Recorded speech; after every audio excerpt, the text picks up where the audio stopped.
الرحيم. شهر رمضان الذي أنزل فيه القرآن هدى للناس وبينات من الهدى والفرقان، فمن شهد منكم الشهر فليصم.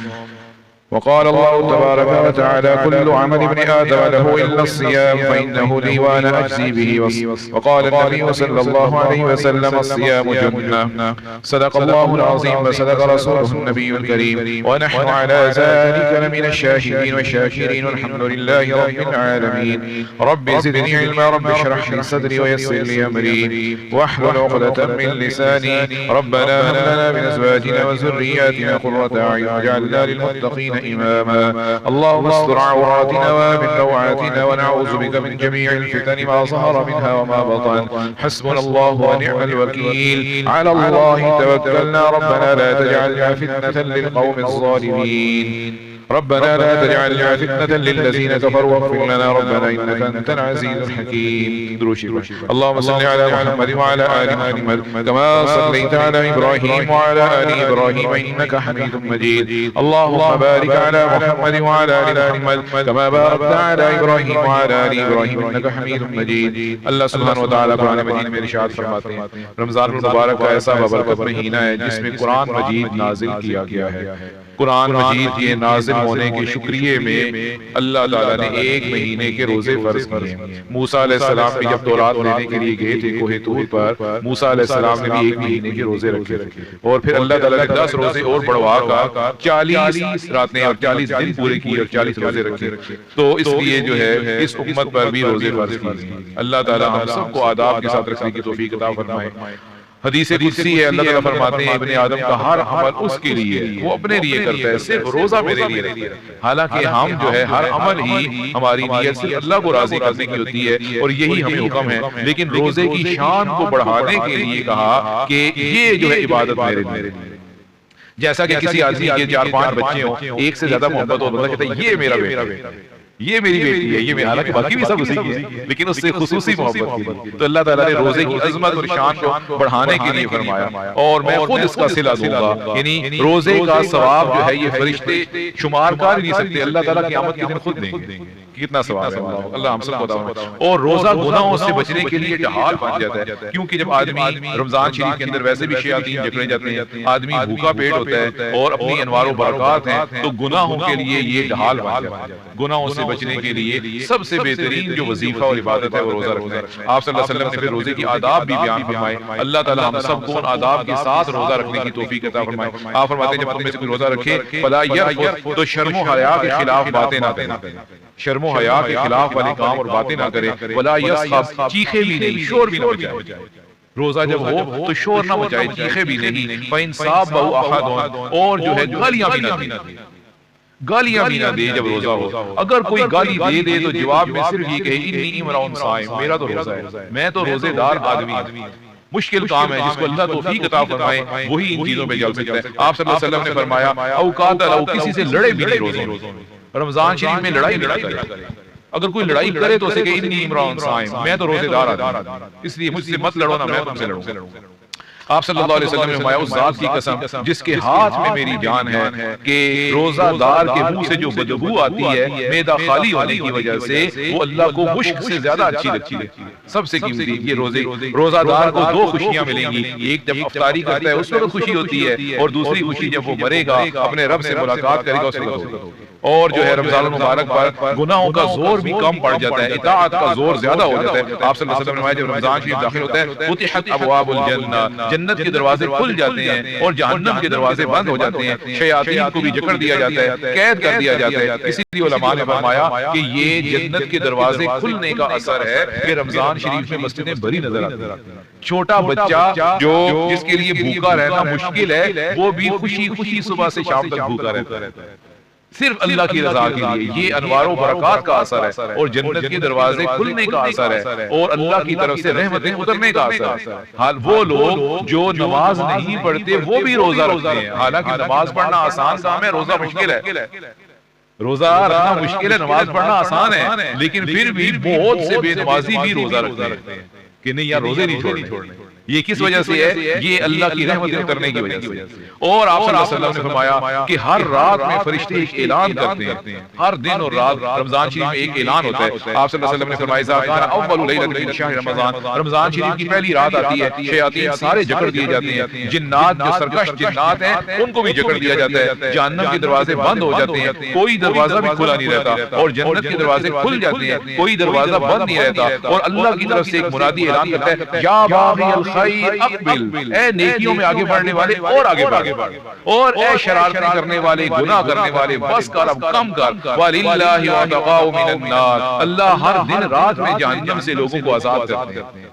تو اللہ ہمیں بھی جہنم کی آگ سے آزاد فرمائے اپنے فضل و کرم سے۔ اس رمضان المبارک میں اللہ ہمارا نام، ہمارے والدین کا، ہمارے گھر والوں کا، سب ایمان والوں کا اللہ جہنم سے آزاد ہونے والوں میں نام لکھے اللہ اپنے فضل و رحمت سے۔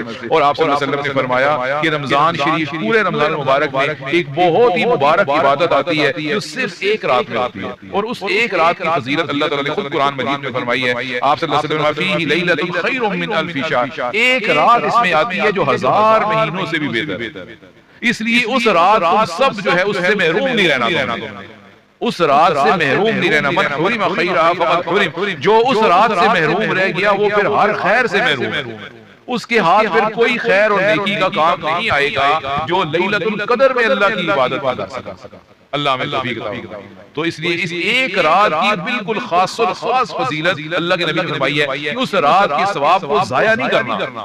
اس رات میں مغرب عشاء کی نماز سب نے پڑھنی، اب وہ رات متعین نہیں ہے۔ اب بات یہ ہے، اصل مسئلہ یہ ہے کہ وہ رات متعین کوئی نہیں۔ اگر ایک رات ہوتی پھر تو چلے سارے عبادت کرتے ہوتے، نفل پڑھتے، تلاوت کرتے، اب اللہ نے وہ متعین نہیں کی اور وہ بکھیر دیا اللہ نے آخری 10 دنوں کے اندر۔ ڈھونڈو اس میں پورے 10 دن کی عبادت کرو تاکہ عبادت بھی تمہاری زیادہ ہو جائے۔ آپ صلی اللہ علیہ وسلم نے فرمایا ہر رات اور دن اللہ جہنم سے لوگوں کو آزاد کرتے ہیں، بندوں کو، بندیوں کو، اور اللہ تعالیٰ ہر دن مسلمان کی ایک دعا ضرور قبول کرتے ہیں۔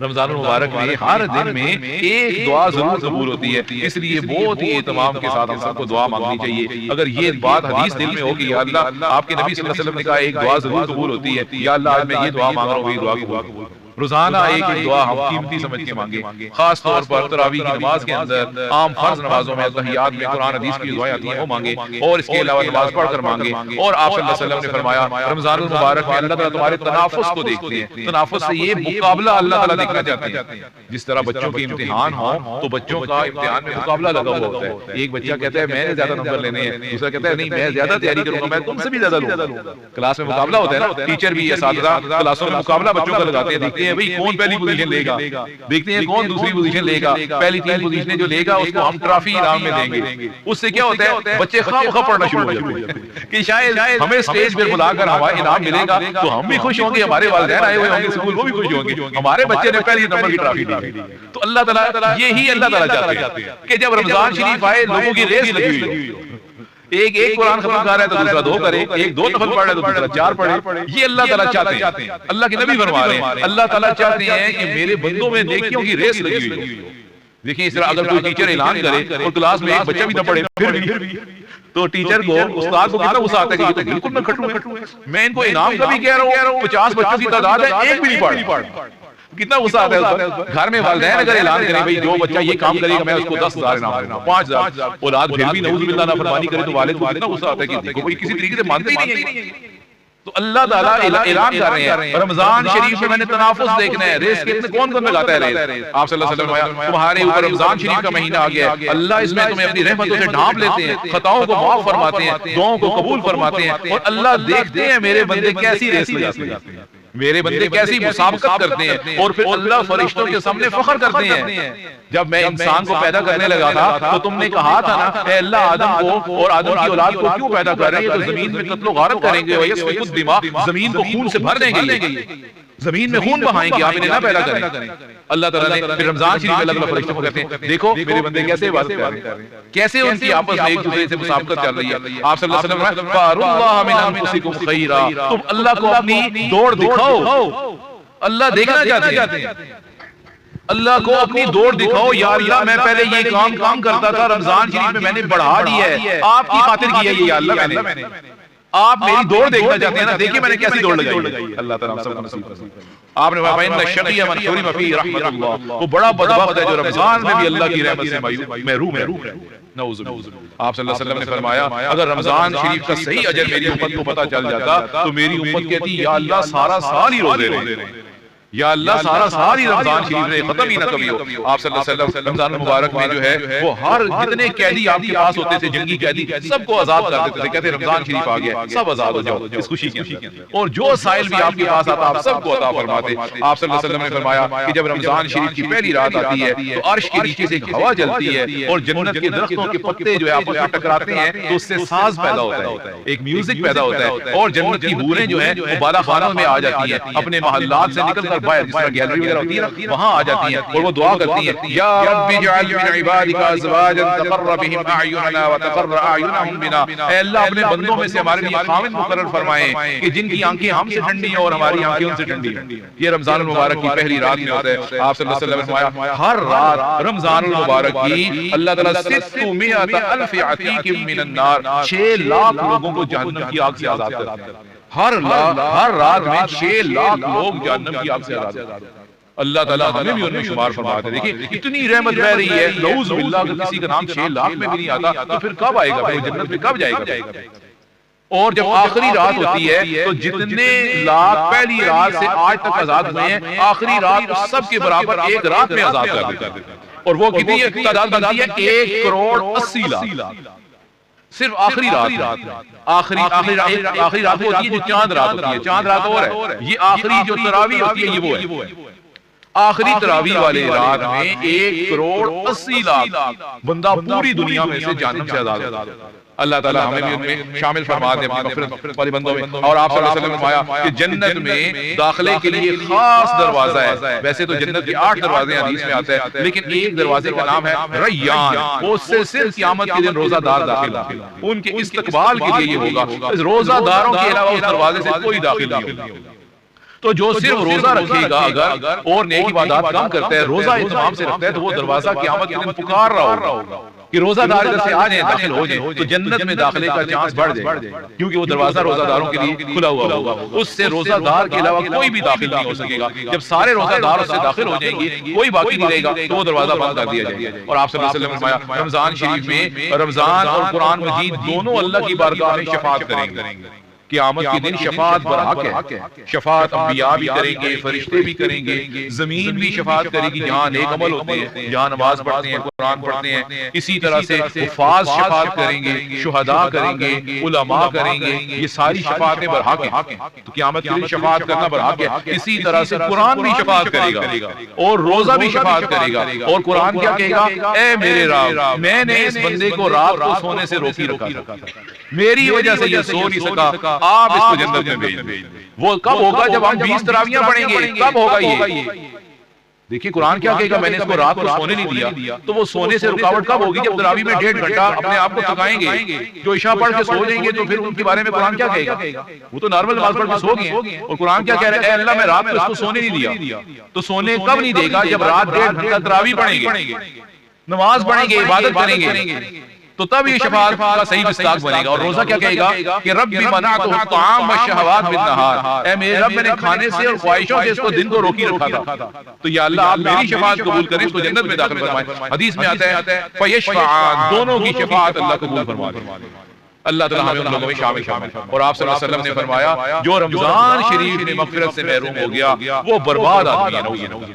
آپ صلی اللہ علیہ وسلم حدیث میں آتا ہے، ابو ہریرہ فرماتے ہیں رضی اللہ عنہ ان النبی صلی اللہ علیہ وسلم صعد المنبر، نبی پاک صلی اللہ علیہ وسلم خطبہ دینے کے لیے تشریف لائے. ممبر کی پہلی سیڑھی پہ قدم رکھا تو فرمایا آمین، دوسری پر قدم رکھا تو فرمایا آمین، تیسری پر قدم رکھ کے چوتھی پر بیٹھتے تھے آپ صلی اللہ علیہ وسلم تشریف فرما ہوتے تھے. تو تیسری پر قدم رکھا تو بھی فرمایا آمین. صحابہ نے پوچھا یا رسول اللہ آج تو آمین آمین کہتے ہوئے آپ ممبر پہ بیٹھے ہیں، یہ آمین کیوں کہہ رہے تھے؟ ہم میں سے تو کوئی بھی دعا نہیں مانگ رہا تھا. آپ صلی اللہ علیہ وسلم نے فرمایا دعا جبرائیل علیہ السلام مانگ رہے تھے تو اس لیے میں آمین کہہ رہا تھا. اور وہ کیا کہہ رہے تھے؟ من ادرک شہر رمضان ولم یغفر له فدخل النار ابعدہ اللہ، جس نے رمضان المبارک کا مہینہ پایا اور پھر اس کی مغفرت نہ ہوئی اور پھر اللہ نے اس کو جہنم میں بھیج دیا تو وہ اللہ کی رحمت سے دور ہی رہے، اس پر اللہ کی لعنت ہی ہونا. کیونکہ رمضان شریف میں مغفرت کے اتنے کثیر مواقع موجود ہیں کہ اگر کسی بندے کی نعوذ باللہ اس رمضان المبارک میں بھی مغفرت نعوذ باللہ کب ہوگی؟ کیونکہ مغفرت کے دریا بہ رہے ہیں. جیسا کہ جو ہے نا ایک بازار میں حکومت کی طرف سے اعلان ہو جائے کہ جی ہر دکان پر آپ کو عید کے کپڑے مفت ملیں گے، ہر دکان پہ آپ کو عید کے کپڑے مفت ملیں گے، ہر بندہ 3 سوٹ لے سکتا ہے، اور بازار میں دکانیں بھی کپڑے کی بہت زیادہ ہوں، اور پھر عید کے دن ایک بندہ پھٹے پرانے کپڑے پہنے ہوئے اور کہ مجھے کپڑے نہیں ملے. تو جب اتنی بڑی لوٹ سیل لگی تھی تو تم کہاں تھے اس وقت؟ پورا بازار بھرا ہوا تھا، کوئی بندہ بھی ایسا نہیں تھا جس نے کپڑے نہ خریدے. تم کہاں گئے ہوئے تھے؟ ایسے موقع سے تم نے کیوں نہیں فائدہ اٹھایا؟ یا کوئی بندہ ولیمے پہ چلا جائے کسی کے اور پھر وہ بھوکا پیٹ باہر، اس کو بندہ کیا کہے یہاں دیگیں پکی ہوئی ہیں، 20 قسم کی دیگیں ہیں، لوگ عام بھی آ کے کھا رہے ہیں اور تم بھوکے پیٹ باہر آ رہے ہیں. تو یہ اللہ کی طرف سے مغفرت ہے، اللہ ہم سب کی مغفرت فرمائے. تو جو اتنی مغفرت کے دریا بہ رہے ہیں، دروازے کھلے ہوئے ہیں، آسمان کے دروازے، جنت کے دروازے، پھر بھی کسی کی مغفرت نہیں ہو رہی، تو جبرائیل علیہ السلام کہہ رہے ہیں وہ اس پہ پھر اللہ کی لعنت ہے. نعوذ باللہ. اور آپ صلی اللہ علیہ وسلم جبرائیل علیہ السلام نے فرمایا جس نے اپنے ماں باپ کو پایا، دونوں کو یا کسی ایک کو، پھر بھی ان کے ساتھ اس نے نیکی نہ کی اور وہ مر گیا اور دوزخ میں گیا، تو اس پہ بھی اللہ کی لعنت ہے. اس لیے کہ جنت گھر میں موجود ہے. جنت کا سب سے آسان سبب گھر کے اندر ہے، تو جو گھر کے اندر رہ کے جنت نہیں کما سکتا پھر وہ کیسے کمائے گا؟ والدین کو دیکھنا جنت ہے. رضا الرب فی رضا الوالد والجنت تحت اقدام الامہات. آپ نے فرمایا باپ کا خوش ہونا اللہ کا خوش ہونا ہے. ورضا الوالد فی سخط ورضا الرب فی سخط الوالد. جس کا باپ ناراض ہے اللہ ناراض. نعوذ باللہ. اور آپ نے فرمایا ماں کے قدموں کے نیچے جنت ہے. تو دونوں کو جنت جب اللہ کے نبی کہہ رہے ہیں، پھر بھی اسی کو ماں باپ کی خدمت کا ٹائم نہیں مل رہا، پھر بھی ماں باپ ناراض ہی ہیں اس اولاد سے، تو جبرائیل علیہ السلام نے پھر اللہ کی لعنت دی. پھر وہ کیسے جنت میں جائے گا؟ جنت اللہ نے گھر کے اندر رکھی ہوئی ہے، باہر جانے کی بھی ضرورت نہیں ہے. تم پھر بھی جنت نہ کما سکے، ان کی دعائیں لے کر، ان کی خدمت کر بھی تم جنت میں نہ جا سکے، پھر لعنت دی. نعوذ باللہ. آپ نے فرمایا آمین. بد دعا کرنے والے جبرائیل علیہ السلام، آمین کہنے والے امام الانبیاء. پھر آپ صلی اللہ علیہ وسلم جبرائیل علیہ السلام نے فرمایا کہ جس کے سامنے آپ کا نام آئے وہ آپ پہ درود نہ پڑے، پھر وہ مر جائے، پھر وہ جہنم میں جائے، تو اللہ کی لعنت دی. اس لیے کہ جو اللہ کے نبی کا نام سن کر بھی درود نہیں پڑتا وہ انتہائی احسان فراموش ناشکر آدمی ہے. اس لیے کہ ہمیں نماز پڑھنے کی توفیق، ہمیں اپنے رب کا تعارف، ہمیں قرآن پڑھنے کی توفیق اللہ کے نبی کی وجہ سے ہوئی. آج مسجدیں کیوں بھری ہوئی ہیں؟ آج ہم کیوں قرآن پڑھ رہے ہیں؟ آج ہم کیوں نماز پڑھ رہے ہیں؟ آج اس امت پر اللہ نے اتنی آسانیاں کی ہوئی ہیں. پچھلی امتوں پر تو بہت مشقتیں تھیں، ان کی تو عبادتیں نہیں مشکل ہوتی تھی، ہماری تو عبادتیں بھی بہت آسان ہیں. تو اس کو تو اللہ کے نبی کا جو ہے نا وہ احسان مند ہونا چاہیے، شکر گزار ہونا چاہیے. جب بھی نبی علیہ السلام کا نام نامی آئے وہ تو پیار محبت سے کہے صلی اللہ علیہ وسلم. وہ اللہ کے نبی کے لیے اور کیا کرے گا؟ جو اللہ کے نبی کا نام آ رہا ہے تو درود پڑھنا بھی گوارا نہیں ہے. وہ تو انتہائی احسان فراموش آدمی، انتہائی ناشکر آدمی ہے. جو اپنے نبی کا احسان مند نہیں ہو سکتا وہ پھر کسی انسان کا بھی نہیں ہو سکتا. وہ ہے ہی بخیل، وہ ہے ہی بخیل اور انتہائی کنجوس آدمی کہ جو زبان سے کسی کے ساتھ اللہ کے نبی کے ساتھ نیکی نہیں کر سکتا. اسی لیے آپ صلی اللہ علیہ وسلم نے فرمایا انتہائی بخیل آدمی، انتہائی کنجوس، انتہائی تھوڑے دل والا وہ آدمی ہے جو کسی کو سلام بھی نہ کرے. سلام کرنے سے کیا جاتا ہے تمہارا؟ وہ پیسے تو نہیں مانگ رہا تمہارے سے، وہ سلام کر کے اس کو دعائیں ہی دے دو. اس لیے یہ بہت اہم ہے. اور آپ صلی اللہ علیہ وسلم نے فرمایا، اللہ تعالیٰ فرماتے ہیں روزہ میرے لیے، میں خود اس کی جزا دوں گا. آدمی جو ہے میری وجہ سے اپنے کھانے کو اور اپنی خواہش کو چھوڑ دیتا ہے. آپ صلی اللہ علیہ وسلم نے فرمایا سحری کیا کرو، سحری کے کھانے میں برکت ہے. سحری کرنا فرض نہیں ہے، نہ واجب ہے. کسی بندے کی سحری میں آنکھ نہ کھلے روزہ تب بھی ہو جاتا ہے. صبح 10 بجے سو کے اٹھا، کھایا پیا کچھ نہیں ہے، بس اسی طرح بھوکے پیٹ بھوکا پیاسا رہے، روزہ پھر بھی ہو جائے. یہ بات یاد رکھیں، سحری کھانا صرف سنت ہے. اٹھ گئے، کھا لی، نماز پڑھ لی، بہت اچھا. اللہ نہ کرے آنکھیں کھلی بھوکا روزہ رکھے. اور آپ صلی اللہ علیہ وسلم نے فرمایا کہ میری امت جو اس وقت تک خیر پر رہے گی، سحری دیر سے کرے گی، افطاری جلدی کرے گی. تو یہ آسانی کے لیے اللہ کے نبی نے فرمایا ہے تاکہ کوئی میری امت پریشان نہ ہو کہ سحری کا وقت ختم ہوتا جائے تو ٹینشن میں لوگ آ جائیں اب کیا کریں، اور افطاری میں لوگ بیٹھے انتظار ہی کرتے رہیں یار نہیں ابھی ہو سکتا ہے ٹائم نہ ہوا ہو. ابھی اللہ کے نبی آسانی کے لیے ہمارے افطاری میں جلدی کرنی ہے، سحری دیر تک کرنی ہے. لیکن ٹائم کا خیال رکھتے ہوئے افطاری کی دعا جو ہے مختلف دعائیں حدیث میں آتی ہیں، اللہم لک صمت وعلی رزقک افطرت، یہ دعا بھی ہے. دوسری ذہب الظم وابتلت العروق وثبت الاجر انشاءاللہ تعالی، یہ دعا بھی ہے کہ بھوک یعنی کہ پیاس چلی گئی، رگیں تار ہو گئی اور انشاءاللہ ثواب بھی ملے گا. یہ دعا کا ترجمہ ہے. اور آپ صلی اللہ علیہ وسلم نے فرمایا جو کسی کو افطاری کرائے گا اللہ تعالیٰ اس کو دوسرے روزہ دار کے برابر ثواب دیں گے اور اس کے ثواب میں کمی نہیں ہوگی. جو بندہ افطاری کر رہا ہے اس کا ثواب آدھا کر کے اللہ اس کو نہیں دیں گے، اس کو پورا دیں گے، اس کو ڈبل دیں گے، کیونکہ یہ روزہ افطار کروا رہا ہے. تو اس لیے یعنی جو مرد حضرات اپنے بیوی بچوں کو بھی روزہ افطار کرواتے ہیں انشاءاللہ ان کو بھی اس کا ثواب ہوگا.